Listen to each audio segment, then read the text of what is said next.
안녕하세요. 여러분께 북한의 현실을 생생하게 전달하는 평양정보통입니다. 오늘의 이야기는 공훈이사 칭호를 받았던 한 아버지와 그의 딸이 겪은 북한 의료체제의 붕괴, 그리고 목숨을 건 탈출과 기적 같은 재회를 담고 있습니다. 평생을 인민을 위해 헌신했던 아버지와 정의감 하나로 버텨온 딸이 한순간 반동으로 몰리고 모든 것을 빼앗긴 채 살아남기 위해 싸운 이야기. 여러분이 상상하지 못했던 북한의 실상, 그 안에서 눈물과 고통 속에 피어난 희망을 지금 전해드립니다. 아버지는 환자를 살렸고 나는 진실을 살리려 했습니다. 하지만 그들은 우리를 반동이라 불렀습니다. 지금부터 그 숨겨진 진실을 공개합니다. 제 이름은 리선아입니다. 올해 35이고 청진 제3예방원에서 내과 의사로 일하고 있어요. 사람들은 제게 의사 가문이라고 했고 어릴 적부터 흰 가운을 입고 아버지 따라 병원을 돌아다니던 제가 지금은 청진 제3예방원에서 일하고 있습니다. 결핵 전문 병원이죠. 아버지는 한평생 환자를 살리는 일에 몸을 바쳤습니다. 전쟁 중에도 붕괴된 벙커 속에서 환자를 꺼내다 팔에 큰 상처를 입었고 그 공로로 공훈이사 칭호까지 받았어요. 하지만 아버지는 늘 이렇게 말씀하셨죠.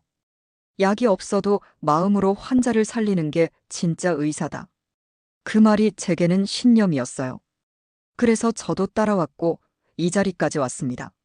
하지만 지금은 그 말이 가슴 아프게 들려요. 왜냐하면 우리에겐 약이 없거든요. 정말로 아무것도 없어요. 선생님, 그 빨간 약 오늘은 없어요? 결핵 환자 태혁이가 눈을 반짝이며 물어왔습니다. 그 아이의 폐는 이미 오른쪽 반이 망가졌고 한 달 넘게 약을 못 구했어요. 내일은 꼭 줄게요. 조금만 더 기다려요. 저는 미소를 지었지만 그건 거짓말이었죠. 우리 병원 창고엔 지금 리판핀이 단 한 개도 없습니다.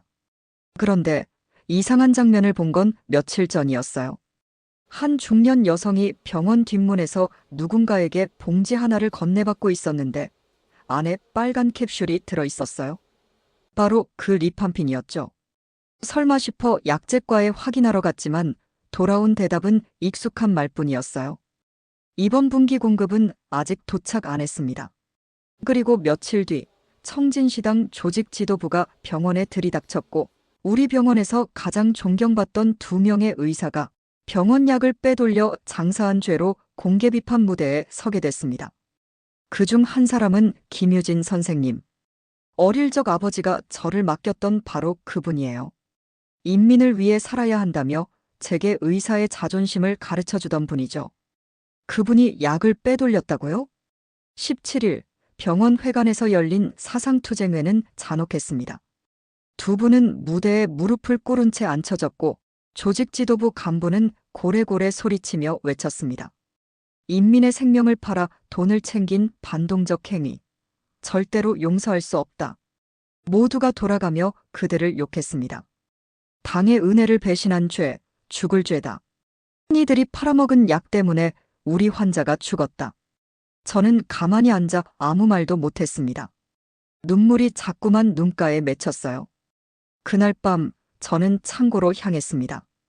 병원 뒤쪽 어두운 구석, 의약품 라벨이 바뀐 상자가 눈에 띄었어요. 그 안엔 분명 리판핀 수십 병이 있었어요. 하지만 그 상자에 붙어있는 이름은 병원장 사모님의 조카 이름이었어요. 평양 고위 간부 집안이죠. 그제서야 모든 게 이해됐어요. 진짜 약을 팔아넘긴 사람은 따로 있었고 김유진 선생님은 그걸 감췄거나 혹은 희생양이 된 거였죠. 그 순간 제 안에 무언가가 무너졌습니다. 이 체제가 정말 인민을 위한 체제인가요? 환자를 살리겠다는 의사는 반동이 되고 약을 숨겨 판 자들은 보호받는 사회가 이게 맞는 걸까요?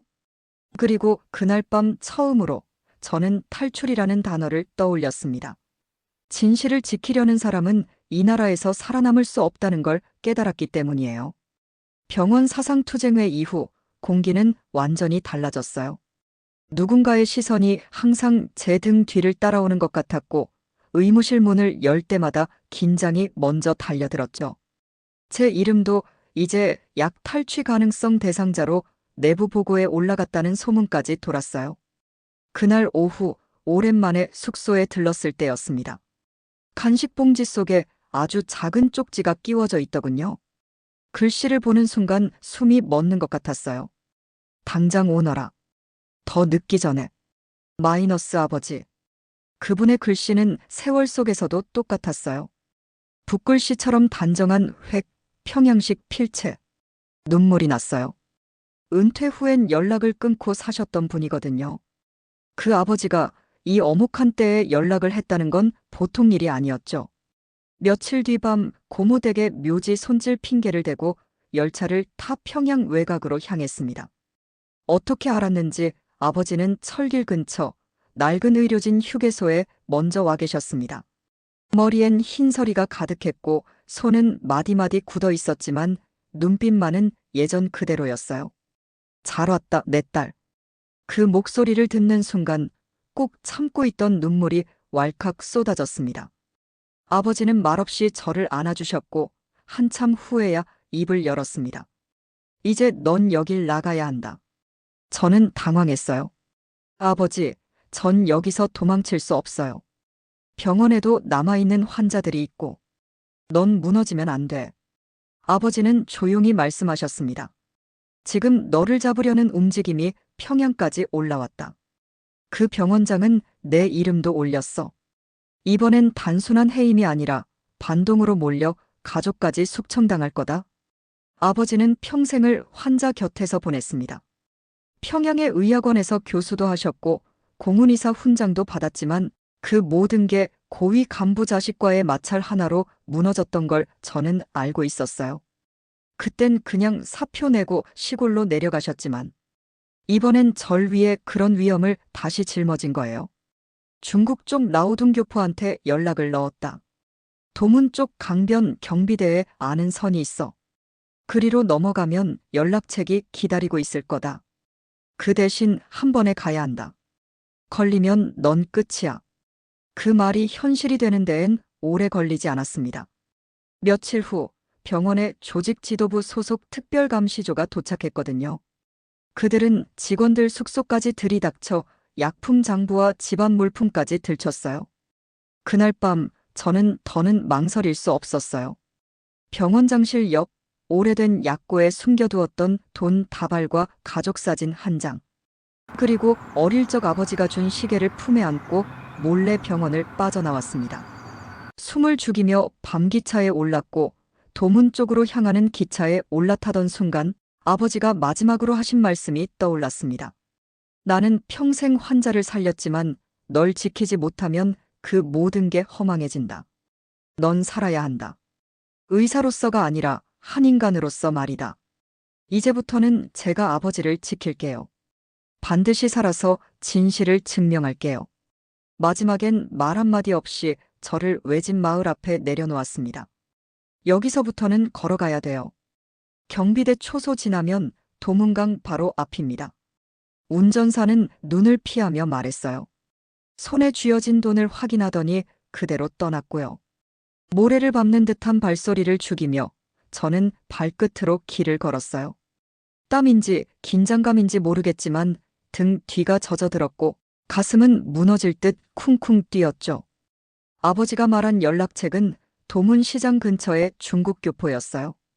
그 사람의 형이 북한 경비대 출신이라 그 라인을 통해 넘어갈 수 있다는 말이었습니다. 하지만 제가 도착한 곳엔 아무도 없었습니다. 혹시 내가 장소를 잘못 알고 있는 걸까? 잠시 주변을 살펴보다가 강념 무너진 토담 아래 웅크리고 있는 한 남자를 발견했어요. 바로 그가 연락책이었습니다. 지금 상황 안 좋아. 너 말고 다른 사람도 하나 더 있었는데 어제 밤에 잡혔어. 그의 첫 마디는 희망이 아니라 공포였어요. 그는 말을 아꼈고 고개를 갸웃하다가 결국 짧게 속삭였어요. 지금은 안 돼. 며칠 숨어 있어야 해. 강 건너편에도 움직임이 있어. 그 말에 저는 가슴이 무너지는 듯 했어요. 며칠이요? 지금 병원에서 저 찾고 있다면 그 시간도 없어요. 오늘 아니면 끝이에요. 그는 망설이더니 한 가지 방법이 있다고 말했어요. 자체 경비대 교대 시간 새벽 2시 15분. 그때가 가장 취약해. 단, 날 데리고 가지 마. 나까지 움직이면 둘 다 죽어. 그는 제 손에 작은 손전등과 검은 천 조각을 쥐어주며 말했어요. 이 천으로 얼굴 가려. 불빛 보이면 쏠 수도 있어. 그날 밤 저는 숨을 죽인 채 기다렸습니다. 초소 너머 강이 반짝였고 그 건너는 중국이 아니라 생존이었습니다. 새벽 2시 10분 저는 천천히 기어서 철조망 쪽으로 다가갔습니다. 곧 교대의 발소리가 들려왔고 어두운 틈에 몸을 낮췄습니다. 2시 15분. 기회는 단 몇 초였습니다. 저는 몸을 날려 철조망을 기어넘고 습지대를 향해 달렸습니다. 발목까지 빠지는 진흙을 딛고 뛰어가던 순간 멈춰 하는 소리와 함께 총성이 들렸습니다. 탕, 탕, 탕. 불빛이 흔들렸고 뒤에서 무전 소리가 쏟아졌습니다. 저는 그저 죽을 힘을 다해 달렸어요. 강물인지 진흙인지 구분도 안 되는 곳을 뚫고 달리고 또 달렸습니다. 결국 저는 숨이 끊어질 듯한 상태로 강 너머에 도착했어요. 쓰러져 잠시 정신을 잃었다가 새벽빛이 다가올 무렵 겨우 정신을 차렸습니다. 주위를 살폈지만 아무도 없었습니다. 아버지가 말한 연락책은 어디에도 없었고 도움의 손길은커녕 저를 기다리던 것은 적막과 이질감뿐이었어요. 배신당한 걸까? 아니면 무언가 틀어진 걸까? 몸을 숨긴 채 저는 멀리서 중국 쪽 순찰차 소리가 들리는 걸 들었습니다. 지금 저한텐 이쪽도 저쪽도 모두 낯선 땅이었습니다.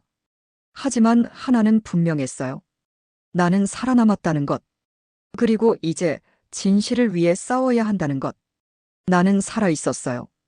얼굴은 진흙투성이, 손끝은 감각이 없었고 머리는 뿌옇게 멍해져 있었지만 확실히 살아있었습니다. 문제는 그 다음이었죠. 강을 넘은 뒤 연락책은 나타나지 않았고 저는 갈 곳도 도와줄 사람도 없이 중국의 낯선 땅 위에 서 있었습니다. 몸을 일으켜 아무 방향이나 걷기 시작했습니다. 산비탈을 따라 내려가니 작은 마을이 나왔고 그중 폐가처럼 보이는 낡은 건물 뒤편에서 하룻밤을 숨죽여 지냈어요. 입술은 터지고 배는 고프고 사람 소리만 들리면 숨이 멎을 것 같았지만 제가 다시 사람답게 숨을 쉬게 된 건 그 사람을 만난 뒤부터였어요. 셋째 날 새벽, 낡은 골목길 구석 쓰레기 더미 옆에서 어떤 여자가 절 조용히 흔들었어요. 당신 북한에서 왔죠? 저는 너무 놀라 말을 잊었고 그녀는 빠르게 주변을 살핀 뒤 제 손을 끌고 낡은 창고 안으로 데려갔어요. 그곳엔 이미 3명의 탈북자가 숨어 살고 있었습니다. 그녀의 이름은 리정미 함경도 출신으로 2딸을 먼저 중국으로 보낸 뒤 마지막으로 자신이 넘어온 사람이었어요. 그녀는 말했습니다. 연락책. 그런 사람들 요즘 절반은 보위부한테 돈 받고 통보해요. 당신 운 좋은 거예요. 그런 배신자가 아니라 나를 만난 게. 창고는 좁고 냄새났지만 그래도 오랜만에 사람다운 온기가 있었어요. 식은 밥에 김치 한 조각 나눠 먹으며 서로 이름도 없이 조심스레 살아가는 곳. 그들은 각자 다른 상처를 품고 있었습니다. 어떤 이는 공장에서 밀수하다가 체포 위기를 느끼고 도망쳤고 또 다른 이는 자식이 굶어 죽자 절망 끝에 국경을 넘었다고 했죠. 저는 제 이야기를 다 말하지 않았어요. 그저 청진에서 온 의사라는 말만 했고 그들은 아무것도 묻지 않았습니다. 이곳에서는 과거보다 오늘 밤을 어떻게 버틸지가 더 중요하니까요. 그런데 얼마 지나지 않아 위험한 소식이 들려왔습니다. 정미 언니가 아는 현지 조선족 아줌마가 전해준 말이었어요. 요 며칠 사이 이 지역 공안에 북한 여성 탈북자가 숨어 있다는 정보가 들어갔다더라. 대상이 누구인지는 몰라도 지금 이 구역 특별감시 들어갔다고 해. 순간 제가 떠올랐습니다. 연락책과 접촉 실패, 경비대의 총성, 혹시 내가 넘어오는 걸 누가 봤던 건 아닐까? 여기 오래 있으면 안 돼. 오늘 밤 안으로 다른 데로 옮겨야 해.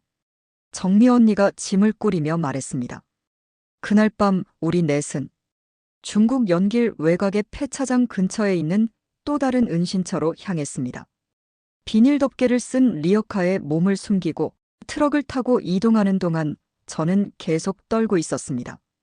이제 어디까지 숨을 수 있을까? 내가 바라는 진실은 과연 끝까지 살아남을 수 있을까?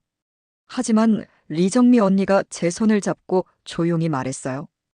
우리가 어디에 있든 살아있다는 건 싸울 기회가 있다는 거야. 포기하지 마요. 의사 선생. 그 말에 저는 고개를 끄덕였어요. 진실을 말할 수 없는 나라에서 숨을 쉬는 것조차 죄가 되는 땅에서 우리는 지금 버텨내고 있었어요. 그리고 드디어 서울이라는 이름이 입안에서 처음 구체적으로 떠올랐습니다.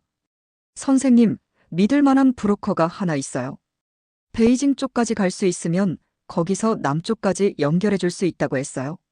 정미 언니가 조심스럽게 말을 꺼낸 건 우리가 폐차장 근처 은신처에서 사흘째 버티던 밤이었어요. 그 말은 곧 이곳에서 오래 못 버틴다는 뜻이기도 했죠. 하지만 문제는 뻔했어요. 돈이 없었습니다. 그 사람 한 명당 3,000달러래요. 도착하면 한국 정부에서 지원금 준다는 말 그런 거 안 믿어요. 지금 현찰이 없으면 안 된대요. 전 한숨이 절로 나왔습니다. 병원에서 나올 때 챙긴 돈은 500달러가 전부였고 그마저도 지금은 반 이상이 식량과 이동비로 사라진 상태였거든요. 방법은 딱 하나야. 중간 지점까지 같이 가서 거기서 남조선 대사관이나 교회를 찾아보는 거. 살아남으려면 운도 따라줘야 해. 정미 언니 말에 결국 우리는 출발이라는 선택 외엔 답이 없었습니다. 며칠 뒤 우리는 브로커가 보낸 사람을 따라 밤기차를 탔습니다. 창밖은 끝없는 어둠이었고 기차 안에서도 우리는 말을 섞지 않았어요. 누군가의 귀에라도 들어가면 그 순간 모든 게 끝장일 수 있으니까요. 그 여정 중 가장 위험했던 구간은 라오스 국경을 넘는 순간이었습니다. 정글을 따라 걷고 발목이 퉁퉁 부을 때까지 돌길을 기던 밤, 그 남자 브로커가 갑자기 저를 불러 세웠어요. 여기서부터는 추가 요금 있어. 너처럼 의사고 여자고 중국에서 몸값 붙은 사람은 위험 커. 그는 눈을 반짝이며 말했습니다. 돈 없으면 남는 방법도 있어. 중국 공안한테 넘기지 말고 여기서 잠깐 일하면 돼. 1. 그 말의 의미를 모를 만큼 저는 순진하지 않았어요. 그럴 거였으면 애초에 떠나지도 않았어요. 제 목소리는 떨렸지만 단호했어요. 정미 언니가 제 팔을 잡고 당겼고 그 남자는 코웃음을 치며 말했죠. 그래, 그럼 잘 버텨봐. 여기선 너희 목숨 까. 아무도 대신 안 내줘. 그 순간 저는 이게 북한보다 더 위험한 전장일 수도 있다는 걸 깨달았어요. 결국 우리는 따로 떨어져 태국 쪽으로 향하는 또 다른 경로를 택했습니다.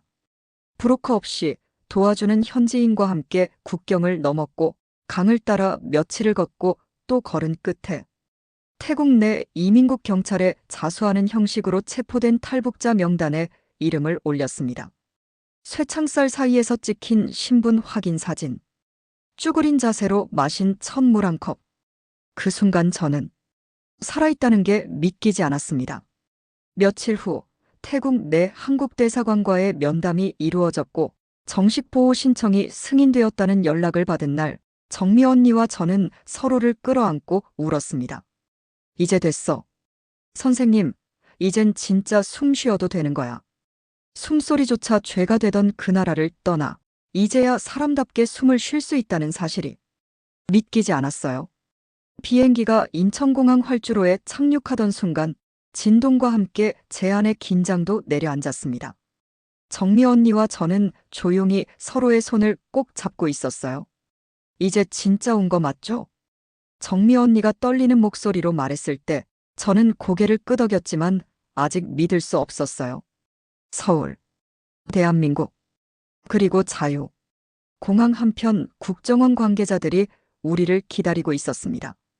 하얀 장갑을 낀 손, 무표정한 얼굴, 그리고 조용히 열린 승합차의 문.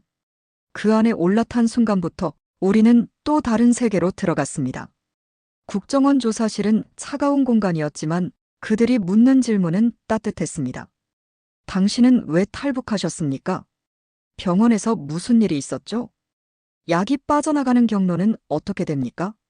고위 간부들과 의료계의 관계에 대해 아시는 게 있습니까? 저는 하나하나 대답해 나갔습니다. 병원장 사모님의 조카 이름이 적힌 약 상자, 공훈의사였던 아버지가 겪은 몰락, 그리고 사상투쟁회에서 끌려갔던 김유진 선생님의 이야기까지. 눈물을 참으며 말했어요. 북한에선 진실을 말하면 반동이 됩니다. 하지만 여기선 그 진실이 누군가를 살릴 수 있다면 저는 얼마든지 말하겠습니다. 조사는 수일 동안 이어졌고 우리는 임시보호시설로 이동하게 되었습니다. 그곳에선 매일 3끼 따뜻한 밥이 나왔고 침대엔 하얀 시트가 깔려 있었어요. 창문엔 철창이 없었고 밤에 누워 하늘을 볼 수도 있었습니다. 하지만 저는 편히 잠들지 못했어요. 그 약 한 알만 있었어도 살 수 있었던 아이. 그리고 김유진 선생님. 지금도 어느 광산에서 죽음을 기다리며 일하고 있을지도 모르는 그분. 어느 날 국정원 담당자가 저를 조용히 불렀습니다. 당신의 증언을 외부에 공개해도 되겠습니까? 영상으로 이름을 가리고 당신이 본 북한 의료의 실상을 말해주는 겁니다. 잠시 망설였지만 저는 고개를 끄덕였어요. 이제는 누군가는 말해야 한다고 생각했거든요. 도망치는 것으로 끝낼 수는 없었습니다. 며칠 후 작은 스튜디오 같은 곳으로 안내받았습니다. 카메라가 켜지고 불빛이 제 얼굴을 비췄을 때 제 입에서 가장 먼저 나온 말은 이거였습니다. 제 이름은 밝힐 수 없지만 저는 북한의 의사였습니다. 그리고 지금은 살아남은 증인입니다. 저는 말했습니다. 북한 의료 시스템의 붕괴, 고위층의 전용약과 일반 환자들의 죽음, 그리고 의사가 체제에 의해 반동으로 몰리는 구조. 우리는 사람을 살리기 위해 배웠는데 그 나라에선 진실을 말하는 순간 우리가 죽습니다. 카메라 뒤에서 스태프가 조용히 눈물을 닦는 걸 봤습니다. 그리고 그 순간 저는 깨달았어요. 도망쳐온 게 아니라 이제야 제대로 싸우고 있는 거라고. 그날 밤 하늘을 바라보며 저는 혼잣말처럼 중얼거렸습니다. 아버지, 저 여기까지 왔어요. 그리고 이제부터는 남겨진 사람들을 위해 살아갈게요. 한국에 정착한 지 몇 달이 지났습니다. 이제 저는 이름 대신 주민번호가 있고 은행에 통장도 있고 핸드폰도 있어요. 하지만 어떤 날은 거울 속 제 모습이 낯설게 느껴져요. 내가 정말 살아있는 걸까? 이질적인 풍경 속에서 가끔은 제가 투명한 사람처럼 느껴집니다. 길을 걷다가도 장마당 냄새가 날 것 같은 순간이 있고 식당에서 밥을 먹다가 태역이 얼굴이 떠올라 젓가락을 놓을 때도 있어요. 가장 괴로운 건 남겨두고 온 사람들이에요. 정말 나는 옳은 선택을 한 걸까? 내가 그곳에 더 머물렀다면 한 명이라도 더 살릴 수 있었을까? 가끔은 밤에 김유진 선생님이 저를 바라보는 꿈을 꿔요. 말없이 웃고 계시다가 뒤돌아 어둠 속으로 사라지시는 모습. 아버지도 떠나시기 전 그렇게 뒤돌아보셨죠. 그날 휴게소에서 마지막으로 손 흔드시던 모습이 아직도 눈에 아른거려요. 이제는 고개를 들고 살아야 하는데 마음 한구석은 늘 북한 쪽으로 기울어져 있습니다. 그곳으로는 돌아갈 수 없지만 그 마음만큼은 아직 떠나지 못한 채로. 그날 저는 다시 카메라 앞에 섰습니다. 이번엔 뉴스가 아닌 탈북 청소년을 위한 멘토 인터뷰였습니다. 질문을 받았어요.